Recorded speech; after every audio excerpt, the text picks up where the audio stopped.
ঝিনাইদহের কালীগঞ্জে স্বেচ্ছাসেবক দলের প্রতিষ্ঠা বার্ষিকীতে বর্ণাঢ্য শোভাযাত্রা।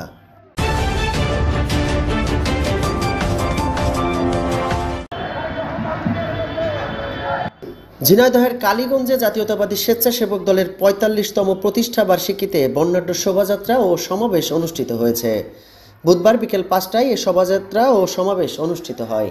এ উপলক্ষে শহরের থানা রোডস্থ দলীয় কার্যালয় থেকে একটি শোভাযাত্রা বের করা হয়।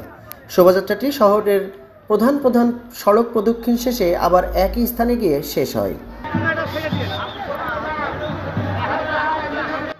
শোভাযাত্রা শুরুর আগে ইউনিয়ন ও পৌরসভার বিভিন্ন এলাকা থেকে খণ্ড খণ্ড মিছিল আসতে শুরু করে দলীয় কার্যালয়ের সামনে এবং সেখানে একটি সংক্ষিপ্ত সমাবেশ অনুষ্ঠিত হয়। উপজেলা স্বেচ্ছাসেবক দলের আহ্বায়ক তোফাজ্জল হোসেন তপনের সভাপতিত্বে প্রধান অতিথি হিসেবে বক্তব্য রাখেন কেন্দ্রীয় স্বেচ্ছাসেবক দলের সিনিয়র যুগ্ম সম্পাদক সাইফুল ইসলাম ফিরোজ। এছাড়াও অন্যান্যের মধ্যে উপস্থিত ছিলেন উপজেলা বিএনপির সাবেক যুগ্ম আহ্বায়ক শহীদুল ইসলাম শাহিদুল, ইলিয়াস রহমান মিঠু, পৌর বিএনপির যুগ্ম আহ্বায়ক জাবেদ আলী, আনোয়ার হোসেন, মোহাম্মদ আলী জিন্না, জেলা স্বেচ্ছাসেবক দলের সহ দপ্তর সম্পাদক শাহেদ আলী, উপজেলা স্বেচ্ছাসেবক দলের যুগ্ম আহ্বায়ক মাসুম পারভেজ, সোহেল রানা সহ অন্যান্যরা।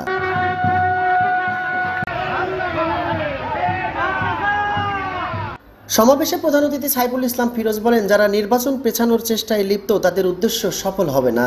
শেখ হাসিনাও একদলীয় শাসন কায়েম করতে গিয়ে সফল হয়নি, সুতরাং ষড়যন্ত্রকারীরাও সফল হবে না।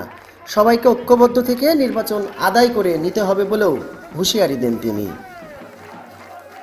আজকের এই প্রতিষ্ঠা বার্ষিকী থেকে আমাদের সংকল্প হোক, এই সমস্ত এনসিপি, জামাত ইসলাম যারা নির্বাচনকে পিছিয়ে দেওয়ার জন্য নির্বাচনকে ভণ্ডুল করে একটি অনির্বাচিত সরকারের অধীনে দেশ চালাতে চায়, আমরা আজকে স্বেচ্ছাসেবক দলের প্রতিষ্ঠা বার্ষিকীতে হুঁশিয়ার করে দিতে চাই, শেখ হাসিনার মতো দানব ১৭ বছর শোষণ করে শাসন করে বাংলাদেশে টিকতে পারে নাই।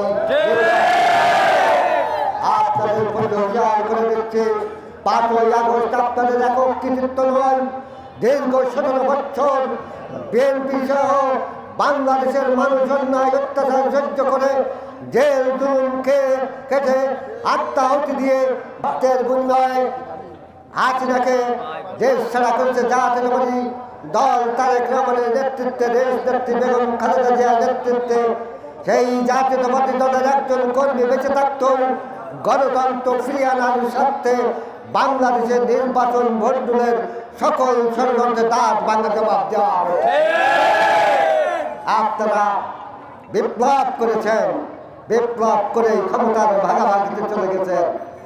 এনসিপির নেতা আপনাদেরকে ছাত্র নেতা হিসেবে আপনাদেরকে শ্রদ্ধা করি, আমরা সম্মান জানাই, কিন্তু আপনারা ৫ই আগস্টে সরকার গঠনের পর আপনাদের যে জনগণের প্রতি দায়বদ্ধতা ছিল সেটা নষ্ট করে আপনারা ক্ষমতার ভাগাভাগিতে চলে গেছেন। আপনারা জনগণের স্বার্থে নয়, আপনারা নিজেদের স্বার্থে আছেন। নির্বাচন দিন, জনগণ যাদেরকে নির্বাচিত করবে তারাই সামনে সরকার গঠন করবে।